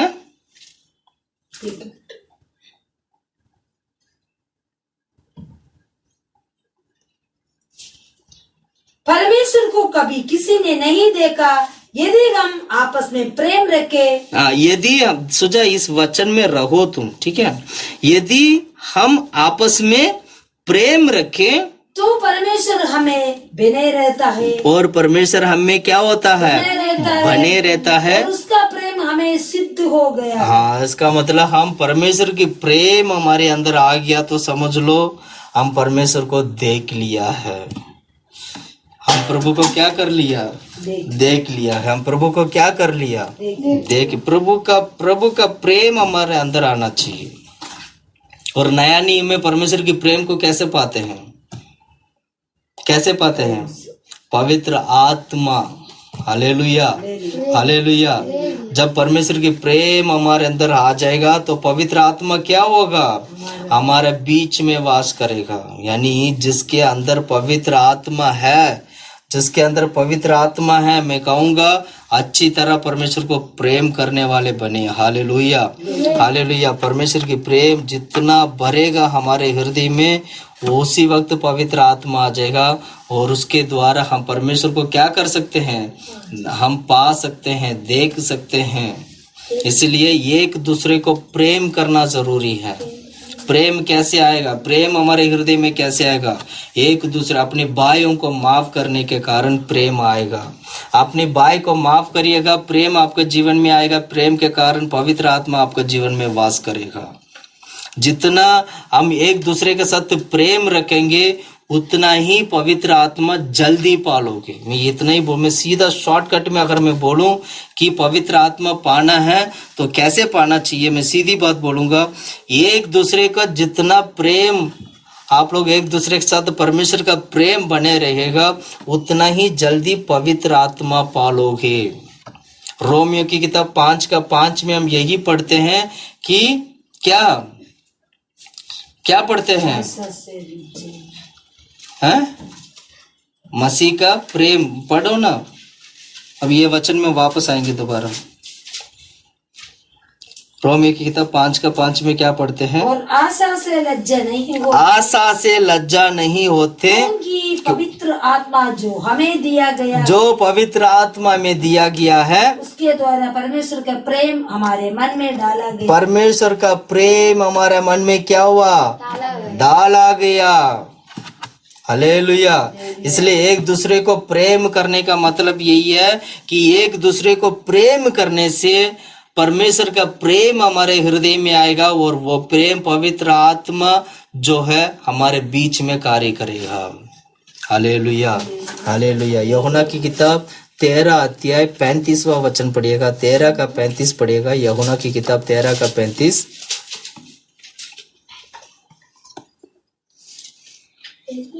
यदि आपस में प्रेम रखोगे, यदि आपस में प्रेम रखोगे तो हाँ, इसी से सब जानोगे कि तुम मेरे चेले हो। चेले लोग करके जानोगे।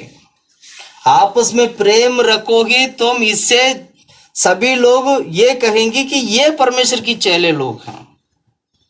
हम अन्य जाति लोगों के बीच में सेवकाई करते हैं, अन्य जाति लोगों के बीच में हम उठते हैं, बैठते हैं।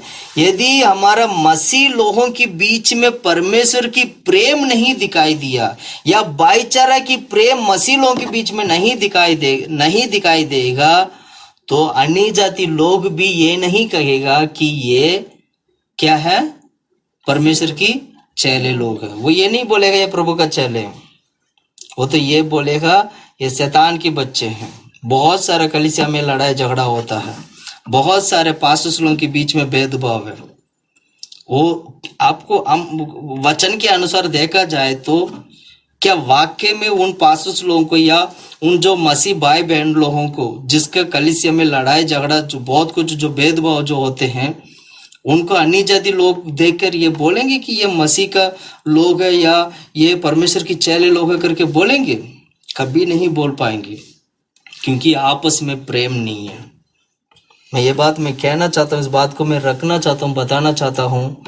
हम चेले लोग करके अन्य जाति लोग देखते हैं। इस वचन से एक सच्चाई हमें ये समझ में आता है कि अन्य जाति लोग जब हमें देखते वक्त वो लोग इस बात को ये समझते हैं कि ये यीशु मसीह की चेले हैं या ये यीशु मसीह का सेवा करने वाले लोग हैं। विश्वासी लोगों को देखे, बस जो सेवा करने वाले लोगों को देखे, वो यही सोचते हैं ये प्रभु का सेवा करने वाले लोग हैं। प्रभु का सेवा करने वाले लोगों के बीच में क्या होना चाहिए? प्रेम होना चाहिए। अगर प्रेम नहीं है तो अन्य जाति भी ये नहीं बोलेगा कि ये प्रभु का चेले हैं। प्रिय भाइयों बहनों, मैं कहना चाहता हूँ, परमेश्वर को पाने के लिए, प्रभु यीशु मसीह हमारे जीवन में आने के लिए हमेशा हम क्या करना चाहिए? औरों को प्रेम करना। जो व्यक्ति औरों को प्रेम नहीं करेगा तो वो क्या बनेगा? झूठा बनेगा। यही पढ़ा था ना। छठा झूठा कौन है? जो परमेश्वर को प्रेम रखते बोलते भाई को बैर रखते। हाँ, छठा झूठा वो है, वो कहते तो है कि मैं परमेश्वर को प्रेम करता हूँ, वरन हकीकत में अपनी भाई को अपने भाई के साथ बैर रखता है, इसलिए वो झूठा हो जाता है। Hallelujah, hallelujah. 4 का 21वां वचन पढ़ो, पहला यूहन्ना 4 का 21।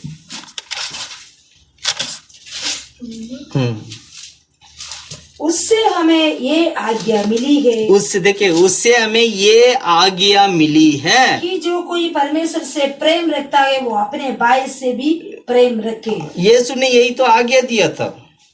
यीशु मसीह ने 2 आज्ञा दिया, जिसमें दूसरा आज्ञा यही था कि औरों को प्रेम करना, अपने पड़ोसी को प्रेम करना, यही आज्ञा था ना। अब इस आज्ञा को थोड़ा डिटेल में पढ़ते हैं। मैं चाहूंगा 16 वचन से पढ़ो सुचा, इसी अध्याय का 4 का 16 से लेके 21 तक हम पढ़ेंगे। जो प्रेम परमेश्वर हमसे रखता है, जो प्रेम परमेश्वर हमसे रखता है, उसको हम जान गए और हमें उसका विश्वास है परमेश्वर प्रेम है। हाँ, हमें विश्वास है कि परमेश्वर प्रेम है और हम उसको एक सुझाव, 1 मिनट रुको। हम ये बात जानते हैं कि हाँ, परमेश्वर हम पर प्रेम, प्रभु हमसे प्रेम करता है और हम विश्वास करते हैं, है ना। 16 वचन पढ़ो, दोबारा पढ़ो 16 वचन। जो प्रेम परमेश्वर हमसे रखता है, जो परमेश्वर मतलब जो प्रेम परमेश्वर हमसे रखता है। हाँ, जो प्रेम जो है वो परमेश्वर हमसे मतलब हम लोगों को जो प्रभु ने प्रेम किया है, वो जो हमसे वो रखता है, उसको हम जान गए, अच्छी तरह जानते हैं और हमें उसका विश्वास है परमेश्वर प्रेम है। हाँ, हमें विश्वास है और उस पर विश्वास करते हैं, और वो क्या है? परमेश्वर प्रेम है। परमेश्वर प्रेम है, और जो प्रेम में बने रहता है, और जो व्यक्ति परमेश्वर की प्रेम में बने रहता है, वो परमेश्वर में बना रहता है, और वो भी परमेश्वर में बना रहता है, और परमेश्वर उसमें बना रहता है, और परमेश्वर भी उस पे बना रहता है। इससे प्रेम हमें सिद्ध हुआ कि हाँ, हमें न्याय के दिन हियाव हो, क्योंकि जैसा वो है वैसे ही संसार में हम भी है। देखिए, न्याय के समय पर हमें डर से, ये जो प्रेम है ना, हमें हमारे अंदर का डर को हटा देता है। मतलब आने वाला न्याय से हम बच जाएंगे करके, जो बच जाएंगे करके एक विश्वास जो है वो ज्यादा देता है। अगर आपके अंदर भाईचारा प्रेम नहीं है, एक दूसरे के साथ प्रेम नहीं है, तो न्याय पे भी आपको डर होगा। वो डर जो है, ये प्रेम क्या कर दिया? हमारे जीवन से हटा दिया। एक दूसरे का प्रेम करने के कारण हमारे जीवन का डर को हटा दिया। जीवन में कौन सा डर? न्याय पे जाके खड़ा होना। कल न्याय पे जाके यीशु मसीह जब न्याय करेंगे, जब परमेश्वर जब न्याय करेंगे, तब क्या होगा? वो डर जो है इस प्रेम ने क्या कर दिया? हटा दिया। यही लिखा ना। 17 वचन पढ़ो।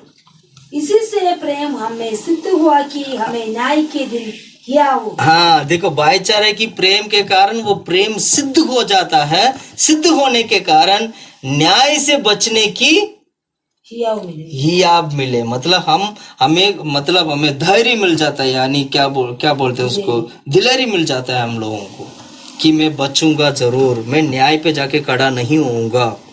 ये हमें एक आशा मिल जाता है। और आगे पढ़ो। क्योंकि जैसा वो है वैसे ही संसार में हम भी है। प्रेम में भय नहीं होता, परंतु सिद्ध प्रेम भय को दूर करता है। देखिए, प्रेम में भय नहीं होता है और सिद्ध प्रेम भय को क्या करता है? दूर करता है। ध्यान से सुनिएगा। सिद्ध प्रेम कैसे आएगा? जब हमारे भाई लोगों के बीच में प्रेम होगा। भाई लोगों के बीच में जब प्रेम होगा तो वो प्रेम सिद्ध प्रेम माना जाएगा, और वो सिद्ध प्रेम सारे डर को दूर कर देगा। डर ये है कि न्याय पे जाके खड़ा होना, न्याय पे जाके खड़ा होने का डर हमारे जीवन से हट जाएगा, क्योंकि हम अपने भाई लोगों को प्रेम करने के कारण हम प्रेम में सिद्ध हो जाते हैं। आगे पढ़ो। क्योंकि भय का संबंध दंड से होता है। देखिए, भय का संबंध दंड से होता है, दंड से होता है, और जो भय करता है जो भय करता है वो प्रेम में सिद्ध नहीं है। हाँ, जो व्यक्ति डरता है वो प्रेम में सिद्ध नहीं। और आगे पढ़ो। हम इसलिए प्रेम करते हैं कि पहले उसने हमसे प्रेम किया। यदि कोई कहे मैं परमेश्वर से प्रेम रखता हूँ और अपने भाई से बाहर रखते तो वो झूठा है, क्योंकि जो अपने भाई से जिससे अपने देखा है प्रेम नहीं रखता तो वो परमेश्वर से भी जिससे उसने नहीं देखा प्रेम नहीं रख सकता। और आगे पढ़ो 21। उससे हमें यह आज्ञा मिली है कि जो कोई परमेश्वर से प्रेम रखता है वो अपने भाई से भी प्रेम रखे। Hallelujah, hallelujah. जिसके अंदर अपने भाई को प्रेम करने का स्वभाव नहीं है वो झूठा है। हालेलुया। प्रिय भाइयों बहनों, मैं कहना चाहता हूँ यहीं तक था जो 6 जो झूठे के बारे में जो आज हमने देखा है। आखिरी जो झूठा हमने देखा वो है कि अपनी भाई को प्रेम ना रखने वाला व्यक्ति क्या है? झूठा है। हालेलुया। तो वो भाई को प्रेम करना कितना महत्व है इस बाइबल में कितना महत्व बात लिखा गया जो भाई को प्रेम करना चाहिए, इतना जरूरी बात है। 7 बार नहीं, कितनी बार माफ करना है? जीवन भर 70 बार माफ करना है। 7 करके लिखा बाइबल में। मत्ती का सुसमाचार में पढ़ सकते हैं वो बात। 7 अपने भाई को कितनी बार माफ करना चाहिए? 7 बार माफ करने से क्या चलेगा? यीशु ने क्या बोला? 7 मतलब जिंदगी भर उसको माफ करना। 70 का मतलब ये हुआ हमारा आयु को दिखाता है। हाँ, बाइबल में लिखा ना 70 साल हम जीवन बिताएंगे या ज्यादा शरीर अच्छा है, शरीर में ज्यादा बल है तो 80 तक हम जीवन बिता सकते हैं, इससे ज्यादा जीवन नहीं बिताएंगे। 70 और 80 वगैरह ये जो न्यूमेरिकल जो लेटर्स जो होते हैं ये हमारा आयु को दिखाता है। 7 मतलब ये हो गया जिंदगी भर क्या करना है? अपने भाई लोगों को माफ करना है। कितने लोग हैं आज हमारे बीच में अपने भाई को माफ करता है? क्या आपने अपने भाई को माफ किया? क्या आपने अपनी भाई बहनों को माफ किया? फर्क कर देखिएगा, अपने आप को जांच कर देखिएगा। अगर आप माफ करने का स्वभाव नहीं है, आज ही मन फिराइए। मैं यही कहूँगा, आज ही मन फिराइए, आज ही अपने भाई को माफ करिए, आज ही आप अपने भाई से बात करिएगा। क्योंकि परमेश्वर का वचन हमें सिखाता है यदि हम परमेश्वर को देखना चाहेंगे, अगर आप परमेश्वर को देखना चाहते हो, अगर आप परमेश्वर को पाना चाहते हो तो अपने भाइयों को माफ़ करने का स्वभाव होना चाहिए। अगर भाई को माफ़ करने का स्वभाव नहीं है तो हम झूठे हैं। Hallelujah, hallelujah. इस प्रकार हम 6 झूठे के बारे में आज हमने सीखा है। 6 झूठे के बारे में सीखने के लिए परमेश्वर ने मदद किया। ये सारे झूठे जो हैं बाइबल में पहले यूहन्ना की किताब में से ही हमने देखा है। ये सारे झूठे जो हम उसके बारे में देखे, अन्य जाति लोग, अन्य जाति तो है या नहीं जाति, लेकिन हम उस झूठे के बारे में देखे हैं जो मसीह करके कहते हैं फिर भी झूठे में वो फंस जाते हैं। प्रिय भाइयों बहनों, मैं कहना चाहता हूँ आज हमारे जीवन को हमें परखना जरूरी है, जांचना जरूरी है। कहीं ऐसे तो नहीं है हम झूठे जीवन बिताते हैं और हमें पता ही नहीं और हम पता चला आखिरी में हम नरक में चले गए। ऐसे नहीं होना चाहिए। आज हमारा जीवन सच्चाई को, सत्य को अच्छी तरह जानिए, समझिए ताकि हमारा जीवन बदल सके। आइएगा हम सभी लोग घुटने में टेककर हम प्रार्थना करते हैं, प्रभु की हजूरी में प्रार्थना करते हैं। परमेश्वर झूठ की आत्मा से हम सभी को बचाना चाहिए और झूठ की शैतान को प्रभु नाश करना चाहिए और झूठ की शैतान जो हमारे बीच में जो कार्य करता है प्रभु उसको नाश कर कर परमेश्वर पवित्रताई में प्रभु हमें चलाने के लिए मदद करना चाहिए। पवित्र आत्मा हमारे बीच में कार्य करने के लिए मदद करना चाहिए। सत्य की आत्मा हमारे बीच में कार्य करना चाहिए। आइएगा हम सभी लोग मिलकर हम प्रार्थना करते हैं। हालेलुया, आमीन। परमेश्वर हालेलुया, तारीफ करते हैं खुदा प्रभु यीशु के नाम से, प्रार्थना करते हैं प्रभु यीशु के नाम से। हालेलुया, प्रेदला प्रेदला प्रेदला प्रेदला प्रेदला प्रेदला प्रेदला।